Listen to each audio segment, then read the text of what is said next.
Well, welcome everybody.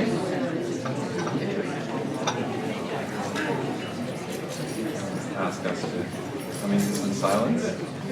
So, for those that don't know me, my name is Asher Packman. I am the President of Meditation Australia, and this afternoon I'm also honoured to be your facilitator at this gathering. So, while we're in this kind of beautiful state from over in the chapel there, I'd like us to actually begin by closing down our eyes. Making sure your feet are touching the floor, heel and toe.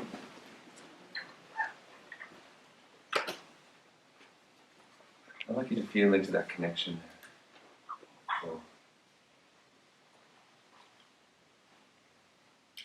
And for a moment, let's imagine that all the man-made structures around us just dissolve away.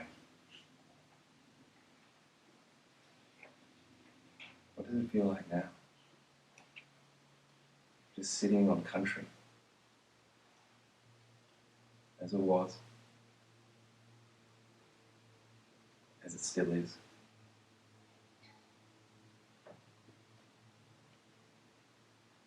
And so from this place,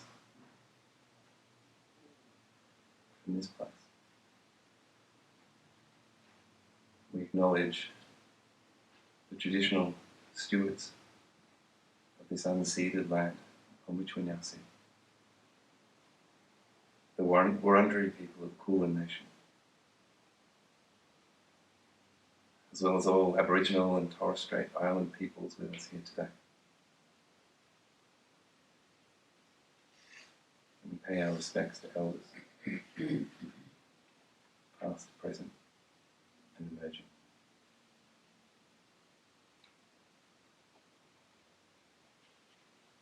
Let's open our eyes. We can begin. Meditation and peacebuilding. Learnings and opportunities.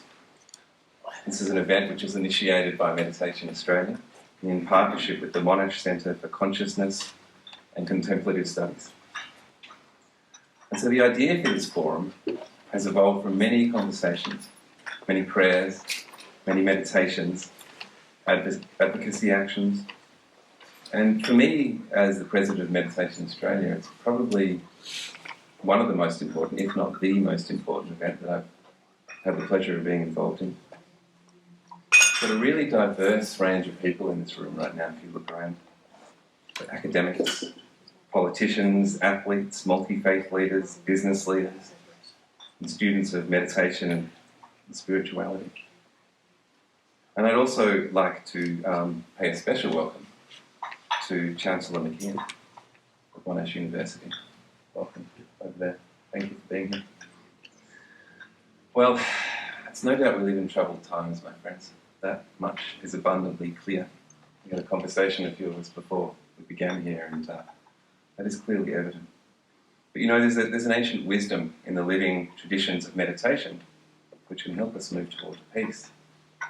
And as we stated in our invitation, integrating meditation into peace building is at every single level our possibility frontier. You see, peace building is an inside job. Within each of us, there is a doorway to peace. And when we sit in meditation, it becomes apparent, as the Sufi poet Rumi once said, we don't have to just keep on knocking and knocking and knocking.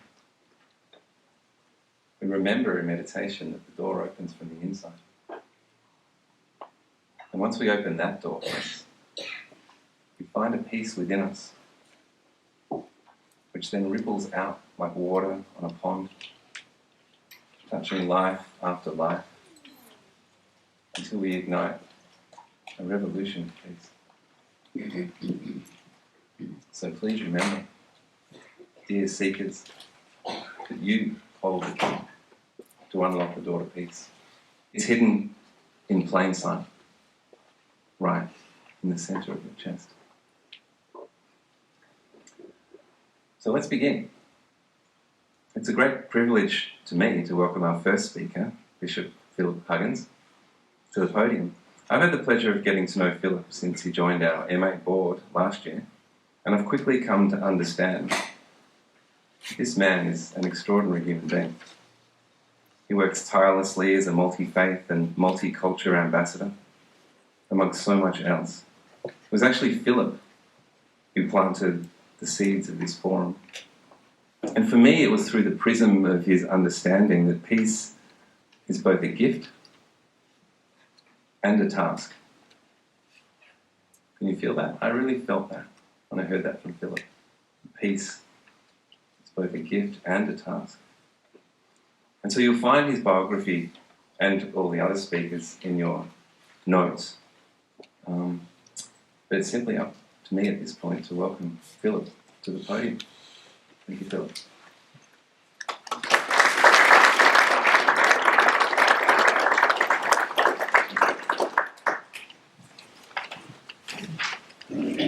Thank you, Asher.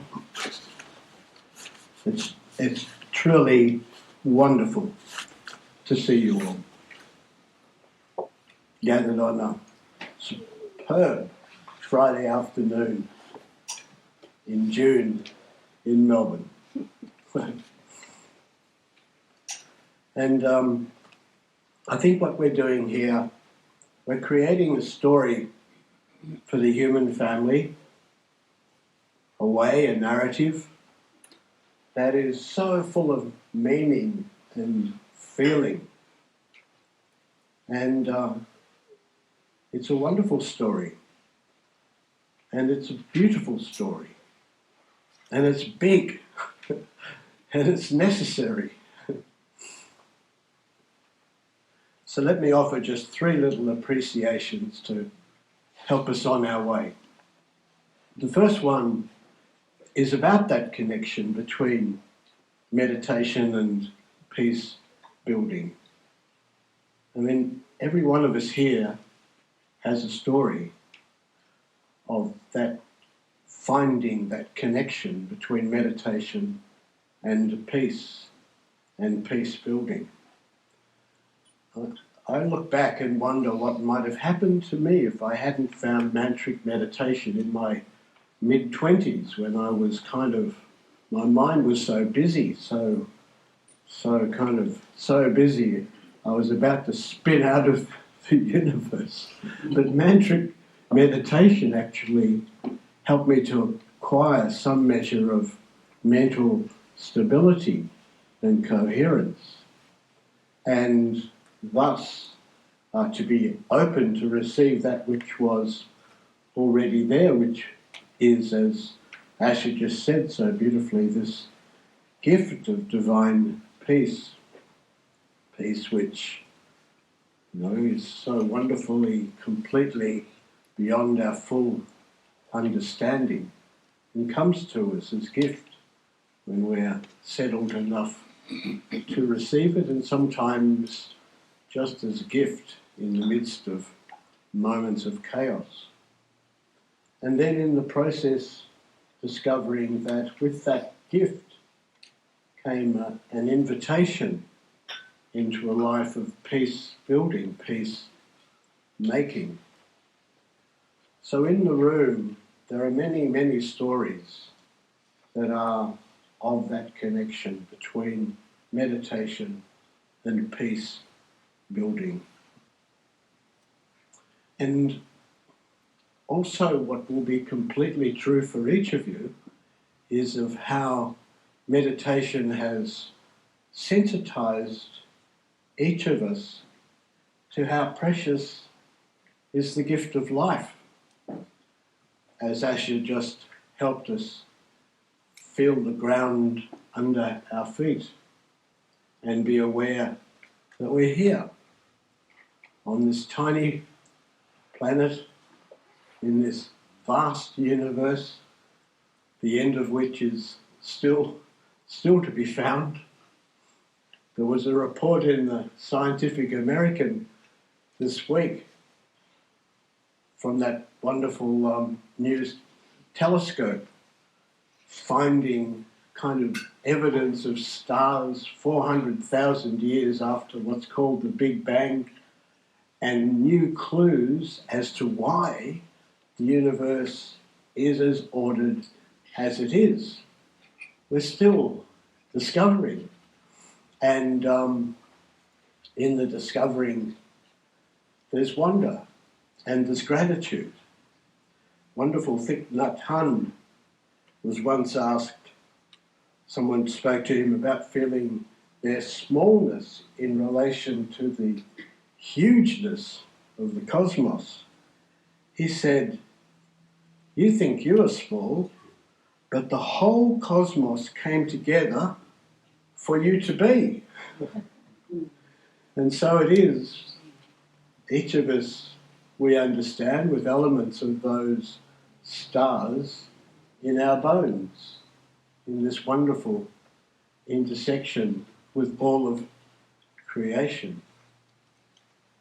And as we meditate and appreciate how amazing it is to be here at all, it's particularly, isn't it, in relation to those whom we carry in our hearts, those whom we really love, that we so appreciate how precious is each moment we have and share upon this planet. In this period we are able to experience between what is called life, death, and various understandings of eternity. I had a letter this week from a friend who I hadn't heard from. I didn't understand why not. She was someone, a Muslim woman called Sawat, with whom I had worked, including with Sister Jayanti, in relation to prayer and meditation to support the UN climate change conferences over recent years, to try and create a wave of prayer and meditation to sort of lift the atmosphere in which the negotiators and the diplomats do that crucial work to completely implement the Paris Agreement. And then I just didn't hear from her. And you know how it is. You just have to kind of send emails, make phone calls, nothing. In the end, you just have to say, well, I hope I didn't do something wrong. Anyway, just this week, suddenly a note came. She'd had a blood clot. She went into this coma, long coma. In the middle of Ramadan, her family praying by her bed, the doctor's about to turn off, saying there's no chance she's going to come out of this. Suddenly, she woke up. She was writing to me to say, sure, a long way yet to go, but I'm able to talk to my daughter, her 4-year-old daughter. We're able to play together. So precious. The picture of this young mother with a little girl coming out of that, now able to talk and play. Of such stories is our appreciation and gratitude for life woven. Isn't that the case? And by comparison,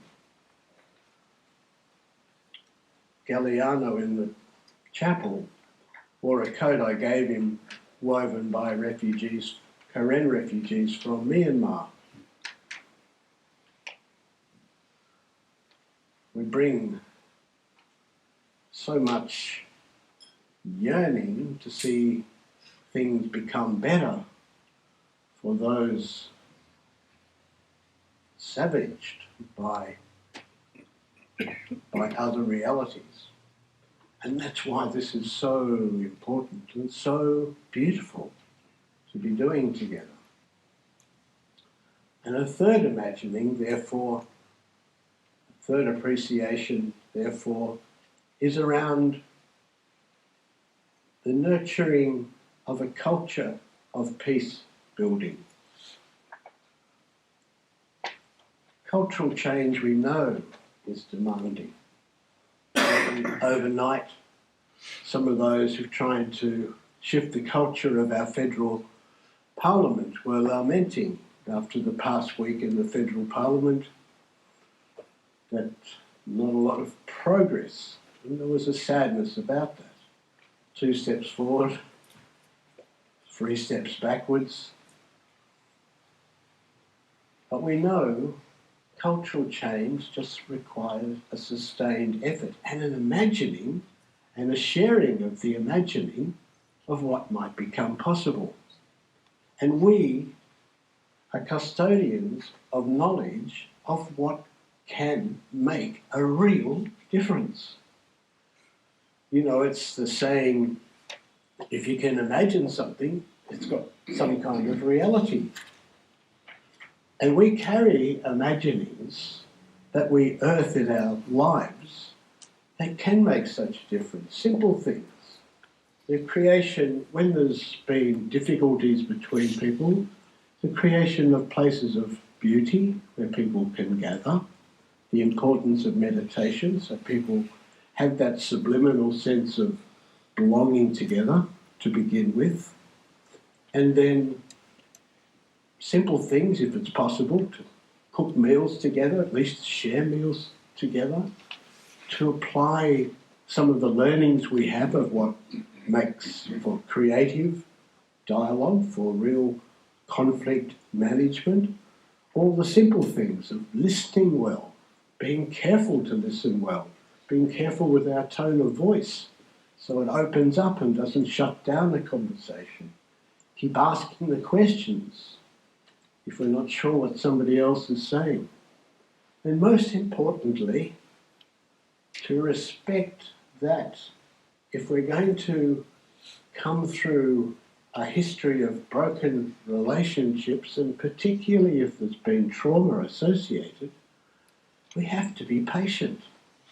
It doesn't happen like that. And that is a learning that we all share. The necessity for that patience, to appreciate the complexities and give space and a patient space for sharings to be shared. And then each of us have the experience out of such places and times where we see private and public selves, stories beginning to be shared unexpectedly between people a bit frozen with each other when they started. Suddenly there's laughter, there's humour, there's possibilities of friendship, there's more readiness to share the meals, cook them together, there's plans that start to shape. People start to think about some next steps that with integrity they can take together. A better future begins to be imagined. And so, to conclude, I see our task and our responsibility really is to embody and communicate and help others to imagine that this universe and all species upon it, you know, it's possible for us all to flourish together beautifully. And it might just be that this is a special invitation for the people who live on this island. We are receiving that wonderful invitation from the Uluru Statement of the Heart. Come with us on a journey. We can embrace that, and then we can go on as a nation that's made up of every culture, every faith tradition, people from almost everywhere, microcosm of the human family. We can become the place that breathes this hope into the whole human family of a quality of not just peace, but vibrancy, delight, and sharing, unimagined wonderful things as yet to be seen. That's why I find our gathering today so beautiful and so encouraging, and I'm so grateful to be part of it with you. Thank you.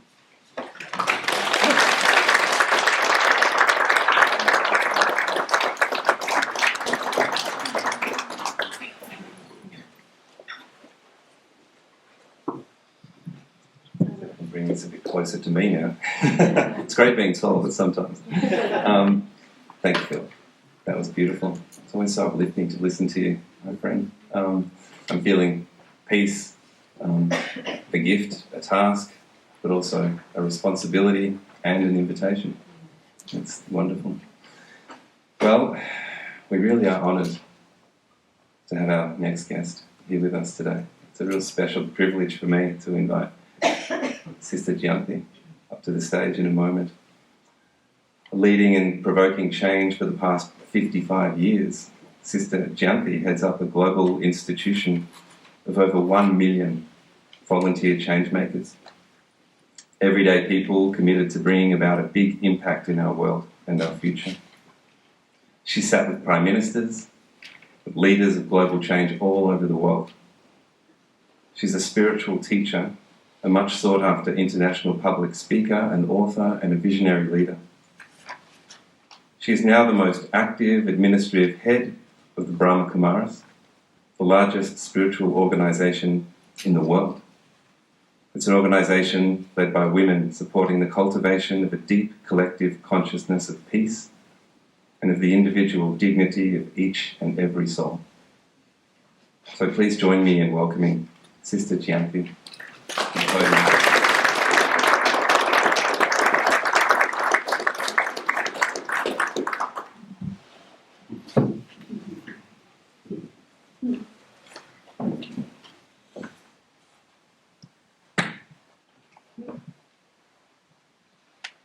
Thank you, Asher, and thank you to everyone who's been part of the organising team. It's very beautiful to be here again.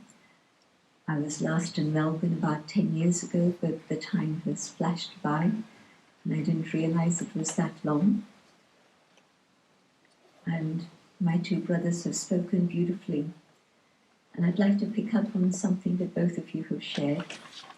Firstly, a story, and you spoke about narratives, and this story is a very simple one, and it's been around for a long time, and sometimes you hear the same story and you don't always apply it, but this story is very relevant for our times today. It's a story of a queen. You know how many stories begin with kings and queens? So this is a story of a queen who was looking for her garland, her special necklace, and she couldn't find it anywhere. She looked high and low and couldn't find it, until someone reminded her, guess where it was? It was around her neck. You've heard the story. But when you spoke, Asher, about the peace that lies within, absolutely. So often we look for peace. We go on holidays searching for peace. We go here and there. We thought it was up on the mountain tops. We thought it was in the caves. We thought it was everywhere except looking inside. And so it eluded us. But it is very simple. Because when I go on that inner journey, and it could be called meditation, contemplation, reflection, whatever label. But when I go on that silent journey within, that's when I realize that there's a sacred space inside in which there is peace.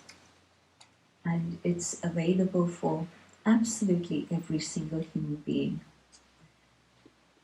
And when I do that, and I discover that peace, it's very beautiful because it's not just peace that I experience, but it opens a door to many, many other treasures. And I'm able to find that through that experience of peace, there is love, there is truth, there is joy. And most of all, there's the beauty of purity and innocence.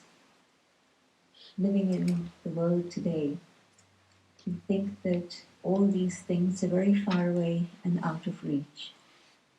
But peace is the beautiful messenger that reminds us that once I connect with that, then I discover all of these other treasures within also. And maybe what we have to do is to not just remember this in meditation and prayer and contemplation, but is it possible for us to remember that we are that being of peace and express that peace in our thoughts, our words, and our actions? When I experience peace in my thoughts, then that can serve the world. The power of vibrations and the power of thoughts reach out beyond all boundaries and barriers. And I think that beautiful story of Salva that you shared, I think it might well have been the prayers that were reaching her and the good wishes that were reaching her. And so definitely, especially through the period of COVID, we had many people say to us, phone us, write to us saying, can you please send God's light and love, the light of the divine, to one I love, this one, that one, many others. And then sometimes we get feedback that the loved one had passed away, but that time that they had sharing peace gave them peace and stability even after bereavement. And sometimes we had very good news that the person had recovered and it had not been thought possible. But definitely the power of prayer, the power of silence, of meditation can reach far beyond any walls. And so each one of us can serve through our thoughts. Sometimes we feel that we can't do anything because I don't have the time, I don't have the capacity, I don't have the resources, maybe I don't even have good health. But how long does it take to send one thought of love and good wishes? And that's all we need to do. So we can serve with our thoughts. If there's peace within, we can share those thoughts of love and compassion in words. Sometimes we pass people by and we don't have time to give them a smile. We don't have time to exchange a few words with them. And if I can spend those few minutes just with an individual, and maybe longer when I can, that also is sharing peace and love. And if there's a little act of kindness that I can do each day, then that also is sharing peace with someone in need. Kindness doesn't cost anything at all. Giving someone a smile is not even a question of time. It is a question of intention. And if I realize that I'm here to be an instrument to share peace, then as an instrument, I'm connecting with the source. And from that source, whatever is needed is able to reach me, but also reach out to others too. Through that period of COVID, we saw many heroic acts. We saw many scenes of tragedy. But I also saw how people who were engaged in intense service of others felt that they had run dry. It was as if there was a compassion deficit, that they couldn't do any more. They had done so much, they had given so much. And maybe there's a way to be able to overcome this. Instead of trying to be someone who gives myself, can I be an instrument? And if I'm an instrument, then there's an unlimited source that I can connect with, and I receive what I need, but I can also be an instrument to allow that to share with many others. And so I think there is just that awareness of who I am. We forget. We get caught up in the physical identity and position and possessions and all the things of the material world. And we forget that we are actually, whether we remember or not, we are actually spiritual beings. And in that awareness of our own spirituality, we're connecting with the source, but we're also connecting with our own inner treasures. And so truly we can become peacemakers.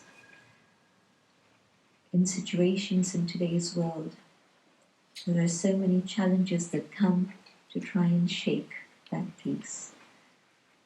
But there was something very lovely I read the other day, and that is, can I have that faith in myself that at the start of my journey, I was a being of peace, and I am a being of peace, but I've forgotten, and all I have to do is remind myself and remember.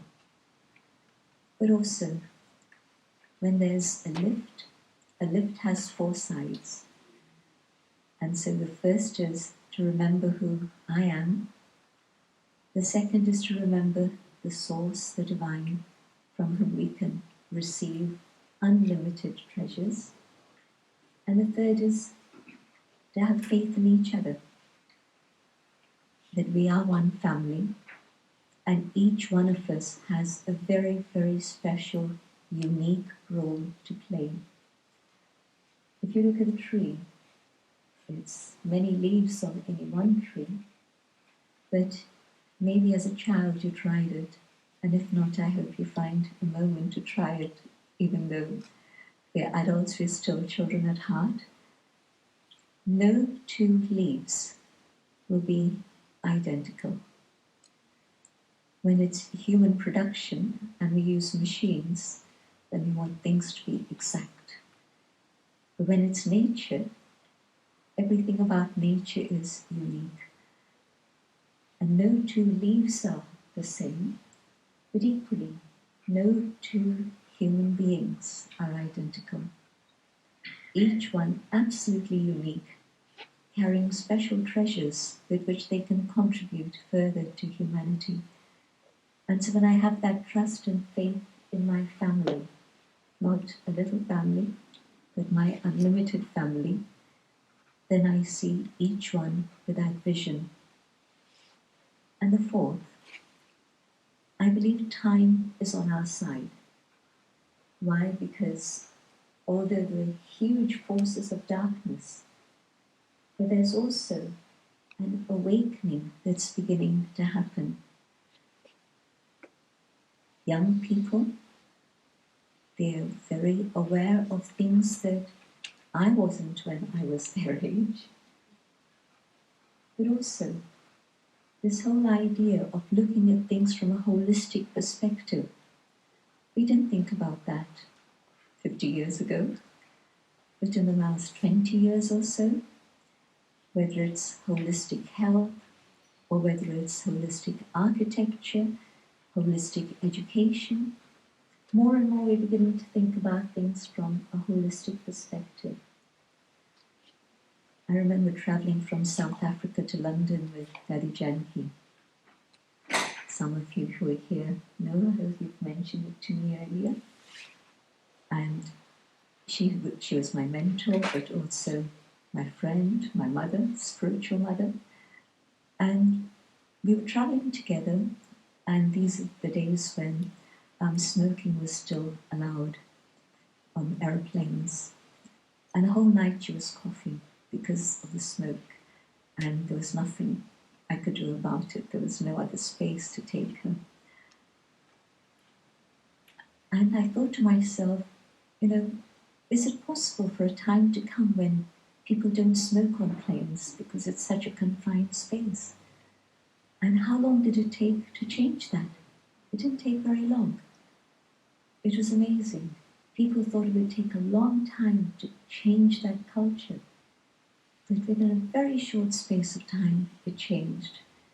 And so, if we can make things like that happen, yes, surely, if all of us think about peace and come to that awareness that we are beings of peace, that's also part of the awakening.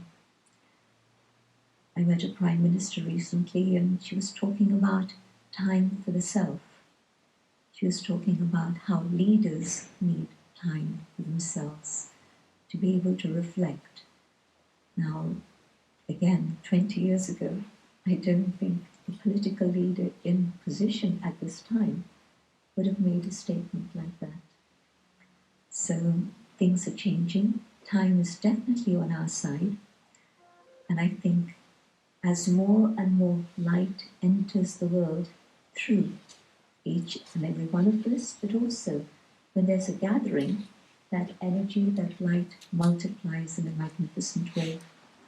So I believe that even a minority who believes these things and practices these things can make change happen, because when a minority reaches a point of critical mass, things flip around and the majority begins to believe and understand. The last thing I want to share, there's a beautiful expression that comes in one of the scriptures in India, and it states that our swadharma is Shanti.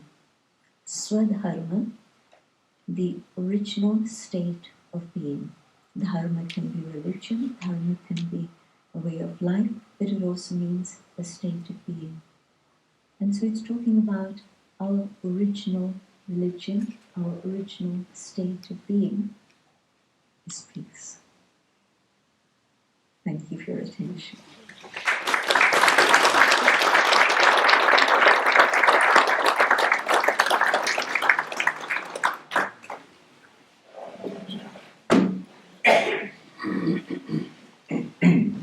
Thank you so much, Sister Jayanti. Our original state of being is peace. It's quite something. It's quite something. And I also want to say, for me, I love that we're conveying these thoughts and these messages through story and narrative. That's my language. I feel at home. So thank you. Finally, our final speaker, Professor Craig Hassett. I guess for many of us here, he needs no introduction. Been around the scenes for decades and decades now, Craig. He's worked with the Faculty of Medicine at Monash since 1989, which is only a few years prior I was there. He's the author of 14 books, an OAM recipient, so much more. So much more. And I'm also proud to say that Craig's a founding patron of Meditation Australia. And I believe Pauline is there also too, our other founding patron. There she is. Hi. So, Craig, welcome.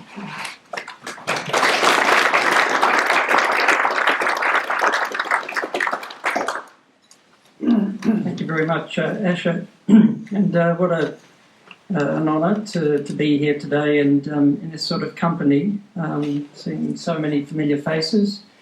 And if we all have a love of meditation, well, one way of looking at that is we have a love of sitting around and doing nothing and just being still, and that's very close to my heart. Just ask my wife, Deirdre.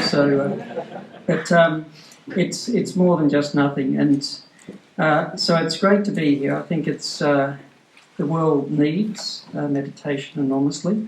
I'm going to give a few thoughts on why I think that is so and its connection with peace. And funnily enough, the very first thing I had written here that I wanted to say very much follows on from the words, the beautiful words of Sister Jayanti. So we all crave peace, I think, and I think the main reason for that is that it's an indelible part of our nature. The very fact that it's indelible in our nature means that there's a yearning for it when we lack it. Probably the most respected and famous award in the world these days is the Nobel Peace Prize, because it's something that we all value so much. And even in the things that we deeply want and or fear, then that create a lot of agitation and anxiety for us. What we most desire is the peace that comes from the attainment or the avoidance of those things, like a bringing back to some kind of stability. But what is peace? You can always go to the dictionary and one definition, a state or period in which there is no war or a war has ended. I don't think that's true peace. It's generally either a suppression or just a remission in conflict. There are a lot of such wars, and not just wars between nations, class wars, battles of the sexes, racial tensions, war on drugs, etc. But it's just an outer state. That a couple ceases arguing doesn't mean that there's peace in the household. The second definition that was there, freedom from disturbance, tranquility. And I think this is a lot closer to the real meaning of it, this inner state, not an outer one, although the outer one will be an expression of the inner state, whether it's the individual or the society. It implies a lack of conflict, a lack of tension, and an inner state of harmony. So to know what the way to peace, well, I think we need to understand what disturbs the peace, to know what the origins of conflict are. And perhaps meditation can teach us a lot about that. So what's the cause of conflict? Well, I think if we look within ourselves, we'll probably discover that. If peace is an indelible part of our nature, and we therefore yearn to reconnect with it, then the causes of conflict perhaps have become second nature. That is learned, conditioned, or socialised into us. And this sort of peace within is very much expressed in the peace without. So to quote Plato, that the nature of a state, if you like, or a society is just a reflection of the nature of the people within it. We cannot suppose that states are made of oak and rock and not out of the human natures which are in them. But if we understand the cause of conflict within ourselves, we might gain some insights into the causes of conflict within and between individuals and societies. So when we look within, say, during meditation, what do we find? Now, I won't ask for any confessions here, but perhaps you find a busy mind. I don't know if any of you have ever had a busy mind, but this is not autobiographical, but this is perhaps a representation of what many of us might find when we sit to meditate. Perhaps a busy mind, when we look at it closely, we might find the mind revolving around an imaginary me, living an imaginary future or reliving an imaginary past or having imaginary conversations. Anybody ever come across that during your meditation? Not unified, not at peace. There's a modern science around all this called default mental activity, but circling around an ego full of wants and fears, opinions, contradictions, daydreams, criticisms, conflicts, worries, ruminations, and that's probably on a good day. Right? So, but the questions I put to you, which I often reflect on myself, what is this me in the mind? Who or what is watching it? And which of these am I? Am I the one that is under observation or the one observing? Wisdom traditions have got a lot to say, a lot of insights into the causes of mental agitation. They talk about things like desire and attachments, not just to objects and possessions, a car, clothes, a house, etc. Our opinions. I don't know if anybody here holds any opinions. It implies there's a deep attachment. No, probably not. But or maybe you've had a conversation with somebody else who holds a different opinion. And two people having a strong attachment to a point of view then becomes a tug of war. There's inevitably going to be conflict arising out of that, rather than two people considering the merits of a particular point of view, for example, which is a lot easier to happen if people aren't attached to that point of view. But also all the characteristics that were being spoken of, there's race and gender, etc. So all of these things are there, but there's certainly a deep attachment and identification with these things. But out of this comes a creation of a me and a mine, and wherever that arises, there's a potential for separation and conflict with the other. And there are various levels of me and mine, from the individual to my family, my social grouping, my city, my state, my country, my culture, always a me and a mine, which implies, of course, there's a you and a yours. And it's not just individual characteristics as well, nations, politics, ideology, the car we drive, the football team we barrack for. We probably better not go into that. There'll be a lot of tension if we do, a lot of conflict. But the university we go to, the food we eat, there can be this me and mine. And of course, social media is really fanning those flames these days. This sort of potential for in-group and out-group. There's a creation wherever there's a me and a mine, it implies there's an other. There's an in-group where there's similarity, and then where there's difference, there is other. Albert Einstein described it as an optical delusion of our consciousness. He was much more than a physicist, I think. He said many, many wise things. But this universal view all of a sudden gets closed down to some small circle. But he spoke also about the way out of that, this sort of prison that we live in our own minds. Our task must be to free ourselves from this prison by widening our circle of compassion to embrace all living creatures and the whole of nature and its beauty. I think more than just a physicist. The effect of this optical delusion is to project onto the other, stop seeing them or hearing them, to separate from them, to stop caring about them. So they matter less, and we're only concerned more for the outcomes for me or for mine. With that reference point, that sort of closed-off reference point, limited reference point, there's little potential for compassion or common humanity or authentic connection with the other. Our interactions become very transactional. What's in it for me, for example.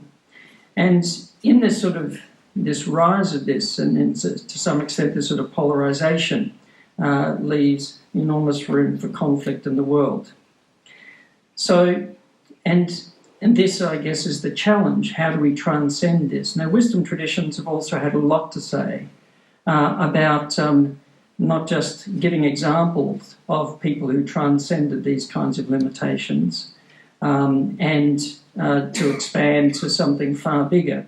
There are lots of examples in Christianity, Christ on the cross, the story of the Good Samaritan; in Buddhism, the cultivation of compassion; in the Indian philosophic tradition, the Advaita Vedanta tradition, where Advaita is a word and Dvaita not two, which means one, the philosophy of oneness or unity. It's there in all of the world's great wisdom traditions. We could go on. So the wisdom is there, but there are certainly modern day examples of people who really live this in their lives. Extraordinary people who I think, whenever I read what they've got to say, tend to say that they're not extraordinary. They're just like everybody else, but just perhaps realised something that perhaps had been covered, or something that they're able to draw from themselves. And many of these people, of course, have won Nobel Peace Prizes as well. Mother Teresa, whoever she served and cared for, she saw as a part of herself and no more or less worthy than anybody else. Mahatma Gandhi, the Dalai Lama. A quote from him: "Love and compassion are necessities, not luxuries. Without them, humanity cannot survive." Or the great Nelson Mandela, who was extraordinary, 27 years in a prison cell, and to come out and be a force for justice for all, not for only his kind, for example, but for all. And Bill Clinton tells a story about meeting Mandela and having a conversation with him after his inauguration. And come on, you were a great man. You invited your jailers to your inauguration. You put your pressures on the government. But tell me the truth. Weren't you really angry all over again? And Mandela said, "Yes, I was angry and I was a little afraid. After all, I'd not been free for so long. But when I felt that anger well up inside of me, I realised that if I hated them after I got outside that gate, then they would still have me." And he smiled and said, "I wanted to be free, so I let it go." Extraordinary. I never realised that he had actually spent a lot of time meditating in his prison cell. I suspect he could have come out of that cell in a very different way if he hadn't had that time to really find the core of his being, which of course is common to everybody, including his jailers. It's extraordinary. And it was interesting too, at the inauguration, one of the prayers that was recited at that is a Sanskrit prayer, Sarve Bhavantu Sukhina, which translates as "May all be happy." Or the wise before her years, Malala Yousafzai. I truly believe that the only way we can create global peace is through not only educating our minds, but our hearts and souls. So what is the solution? How do we educate our hearts and souls? There's one way that's very direct and simple, but as I often say, is not easy. So simple is a different thing, I think, to easy, which is finding peace within through meditation. As we practice, we will likely come to face with the causes of conflict, agitation, separation, anger, fear, anxiety, and that's what we're working with. We can welcome it in. It's not as if it's not meant to be there. If it turns up, it turns up, but that's what we're working with. So learning to work with it.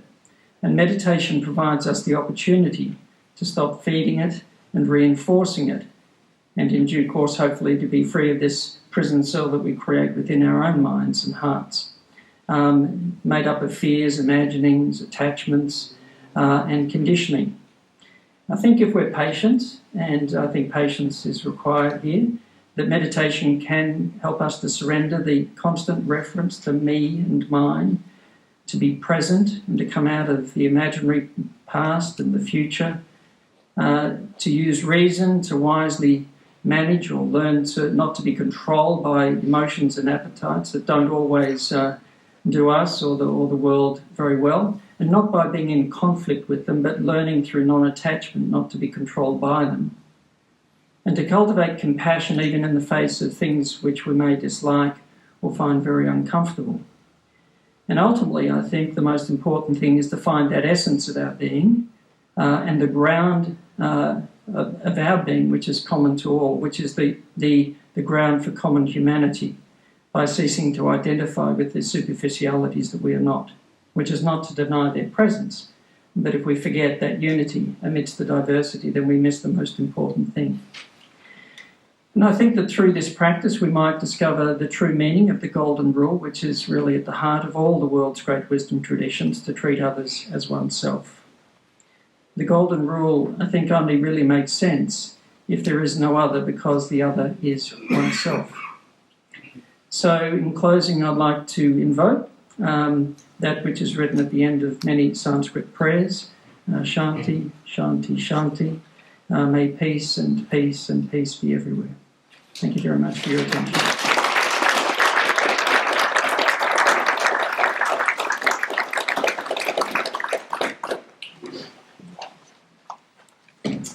Thank you, Craig. It's fascinating to listen to you speak each and every time. Thank you.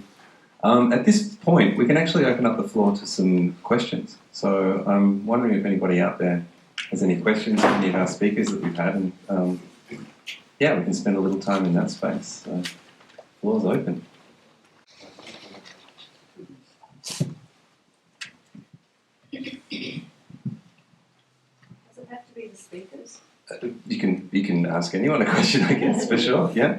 I'd like to ask Kathy a question. Are you okay, Kathy, with that? Yeah. Yes. Kathy, I wanted to know from your perspective how you understood meditation in the traditional Aboriginal situation. Oh, great question. Jeez, thank you for that question. I certainly wasn't raised in the Indigenous traditional way, but I certainly will reconnect with my ancestral ways.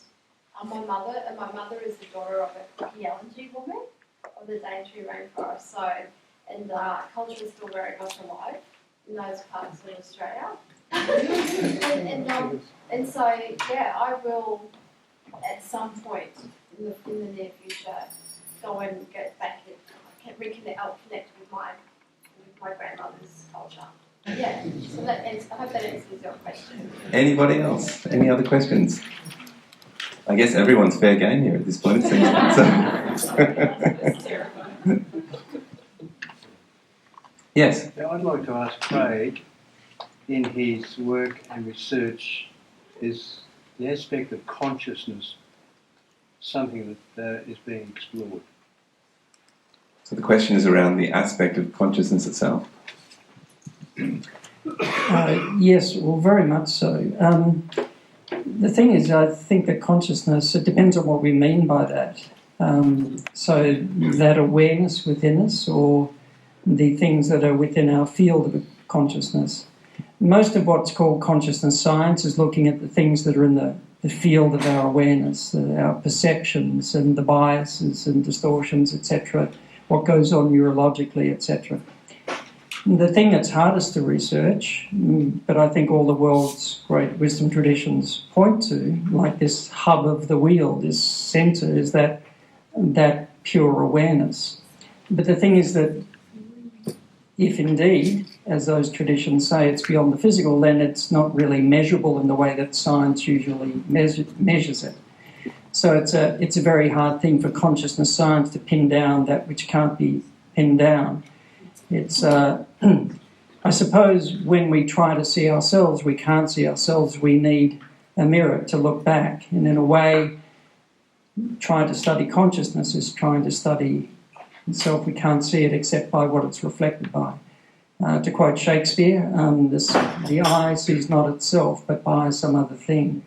So this is the paradox. And so how do we study that?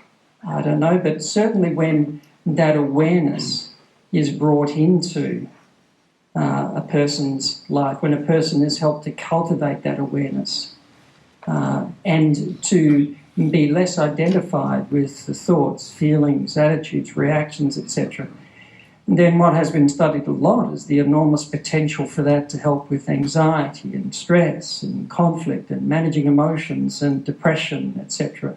So this bringing the cultivation of awareness, the rising of the level of awareness has enormous practical application in the world.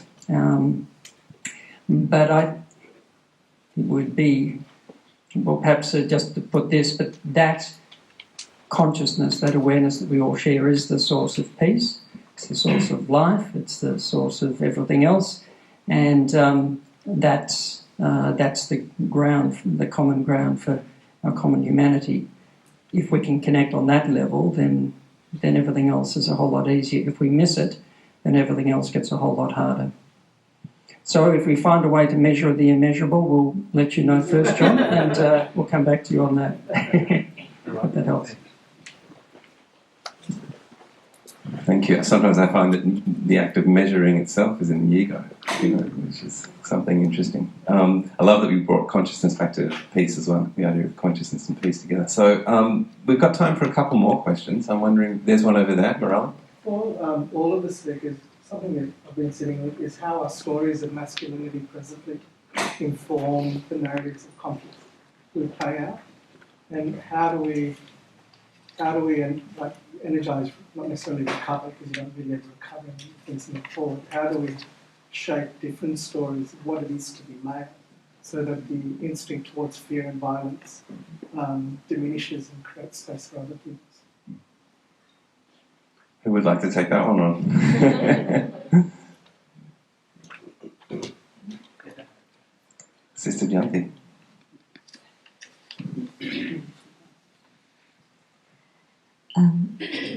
One of the things about coming back to the awareness of the inner being is a thought that the being carries both qualities, masculine and feminine. And so when I'm coming back to the awareness of the inner self, then what I can do is to emerge the highest of both sides, because the feminine has a downside, but a very upside, and masculine also. And so if I connect with the inner being, that being of light that I am, made up of those original qualities of peace and love, that changes me, that awareness. But also if I can see others with that awareness that these are also each one that being of light.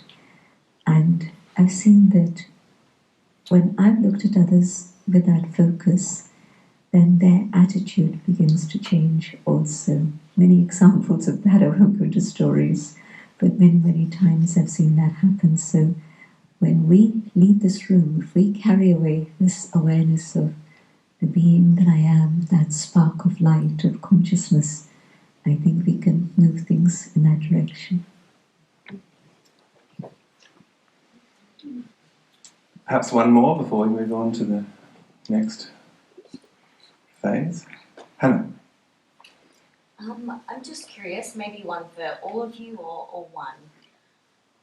What would be some reflections you have on your own personal journey of peace? So any tipping points per se, but in terms of your own lives, and what has that looked like for you? I might start with Philip here. That's a beautiful question. My wife and I have 3 sons. And when the oldest of them was a baby, my tradition is to pray night prayers over the children. The prayers are called Compline prayers. Pray that the holy angels watch over them and keep them in God's peace. When our firstborn was a little baby, when I was praying those night prayers, I had a very vivid illumination that I couldn't be a good parent, much as it was important to be attentive to their nutrition, to the house being safe. I couldn't be a good parent unless I had some contribution that I made to the wider environment, social and political environment in which their lives would evolve, that I had to participate in peacemaking. And I honoured that. It led me into all sorts of amazing places, starting with the UN sessions on disarmament, opened me up to many interreligious conversations and participations, just looking for where might peace build if we try to make relations that are across all the boundaries. And it's now also therefore why I'm involved in the work to participate in preventing further catastrophic climate change. It all came from that night in a little farm up the road from where Simon lived in West Gippsland, praying a prayer, a night prayer, before sleep descended. Beautiful. Just a brief reflection for myself. I was a medical student at Melbourne University, 19, disillusioned, probably depressed, where's my life going, etc. And so it's interesting what arises during those dark moments, but for some reason the thought of meditation came to mind, and not having done any courses or read any books or knowing anything, I thought I'll come up with the simplest thing I could think of, to just sit and watch and not do anything, which I did. And as not knowing what to experience, I didn't try to experience anything, but just that sort of coming into, by not fighting with the thoughts or the feelings that were troubling up to that time, and just sitting and just watching with no reaction, no attitude to them, just like a watching. There was this sort of sense of peace going under them, as it were, which was quite surprising. But I don't know how long I sat in that chair at home and meditated for, but I felt very different when I got out of that chair. It was the most stabilising half an hour in my whole life, which set a life's direction, which has brought me to this point, and the support of Simon and some wonderful people at Monash University, the Centre for Consciousness and Contemplative Studies, etc., and meeting some wonderful people who I've walked with at various times, many of whom are in this room. But from that moment of peace and realising underneath all of the turmoil, everything is completely and utterly all right. that core of the being is not touched by that. That was quite a surprising, it was just self-evident. It wasn't like a wish or a hope or maybe, it was just self-evident. So that had a transformative effect in my life.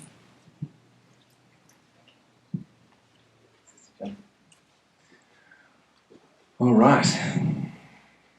Well, there's an invitation now to once again find a comfortable way of sitting. And it feels right for you, just closing down the eyes, turning inward. Let's just take a few moments in silence and just allowing all the words, everything you've heard this afternoon, just to settle down into the centre of your chest.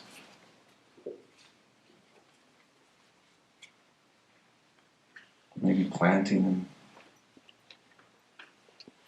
in that fertile soil. Just noticing what arises. What caught you.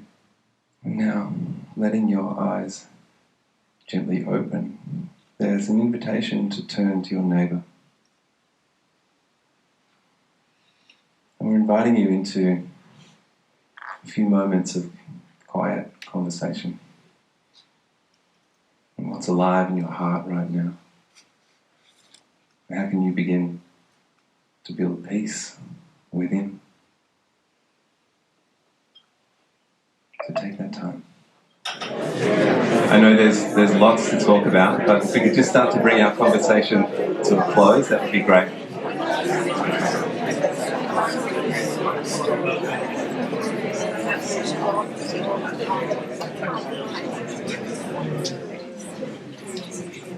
That was easy. Thank you. You'll find that you have a pen and paper there, which we provided for you. I'd love each of us to spend a couple of moments now just jotting down a few words. And really what I want you to think about is we're building something here, started today. Community, peace builders, meditators. So where to from here for a forum such as this? Where to from here for this community? More conversations? Is it retreats? What is it? Where can we go to from here? How can we carry things forward? So everything's welcome. Please jot down a few words and we'll take them with us and do our own meditation and thinking and come back to you. Thank you. Well, we are coming to the end of our allotted time. I'm sure you have lots more thoughts. You know where to find us. There's more you'd like to tell us and write to us. But I was just sitting here listening to the sound of pen on paper, and I was actually tuning into this beautiful kind of musical noise and thinking that all of that noise is contributing to building peace. It's a beautiful thought. So it's just left for me at this point to say thank you. Yeah? Thank you for your presence here today. As we mentioned at the top, the ancient wisdom traditions of meditation and contemplation are a possibility frontier that can help us meet the challenges of these troubled times and usher us perhaps towards a more beautiful, more peaceful future. So I really feel like we've taken a step forward today. It's been a beautiful gathering, it really has been. And I'd like to acknowledge our three speakers. Thank you. Thank you to each of you. All such different words, but also beautiful. And I'd also want to acknowledge everybody that worked so hard behind the scenes to make this happen. Yeah, you know who you are. Yeah, I think there's even Karen. Am I right? Is there some flowers somewhere?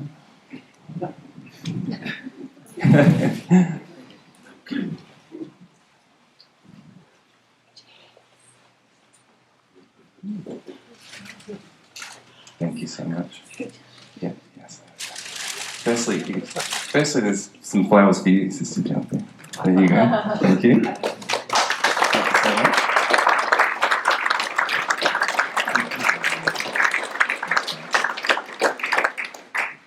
And Calvinda, Professor Calvinda Shields, come on up. So much work to make this event happen.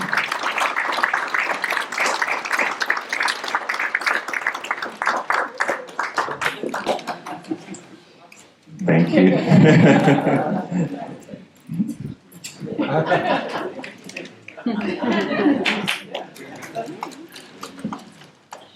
Thank you, Calvin.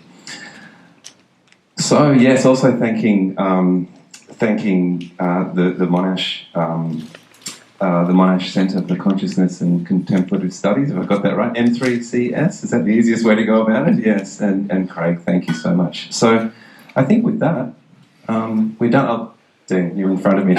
Dean, Bob, thank you so much for everything. Beautiful meditation at the start, the use of your venue, everything. Thank you. But I think with that, I'm being beckoned. Oh, yes, of course. Come on up. It's gifts aplenty here. I feel like Oprah Winfrey. Bob, you say that.